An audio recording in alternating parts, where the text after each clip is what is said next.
Vandaag een hele mooie dag voor ons, want wij gaan namelijk een mooi boek presenteren. AFAS Software, kleurrijk ondernemen. En kleurrijk ondernemen, dat staat natuurlijk voor onze eigen organisatie. Wij zijn een hele kleurrijke onderneming en dat gaat dan hoofdzakelijk over diversiteit. Wij zijn een bedrijf wat niet alleen software maakt, maar wij willen ook inspireren. En dat doen we door middel van dit boek. Dit boek is niet echt een reclameboek. Het is meer een boek waarin we uitgeven.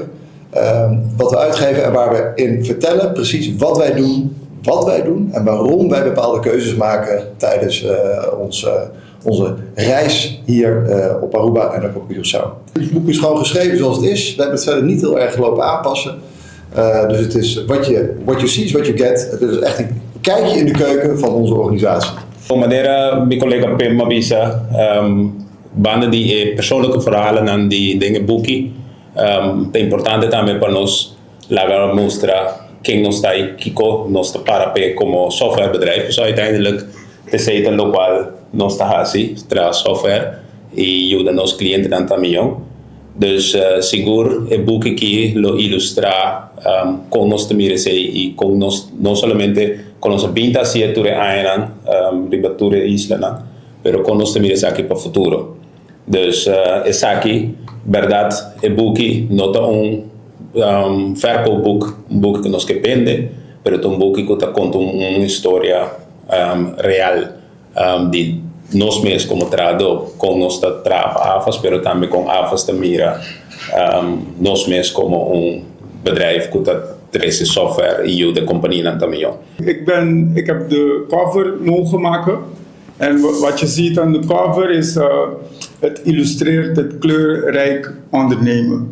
En dan je kan je herinneren de tijd dat alles zwart-wit was, beelden, en dan wou je eigenlijk meer zien. En dan wordt het in kleur en dan suppose wanneer het in kleur is, dan zie je meer. Maar soms is het in kleur en dan zie je ook niet zoveel. En dat is wat ik eigenlijk wou illustreren met de kaft. Als je oplet, het is zeg maar een kaft gemaakt met wc-papier.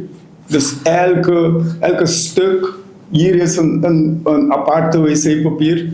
En dat is ook wat je in het boek kan zien, want in het boek is het allemaal losse mensen die dan hun verhaal samen delen. En als je samen één ding wordt, dat is een waarlijk kleurrijk ondernemen. En ik ben heel blij en trots op dit fantastisch mooie boek en jouw mooie kunstwerk. En ik denk dat het echt een fantastisch mooie boek is wat we kunnen uitgeven aan al onze klanten. En aan alle mensen die geïnteresseerd zijn om meer te weten over AFAS en over onze manier van leiding geven en hoe wij onze organisatie hebben ingericht.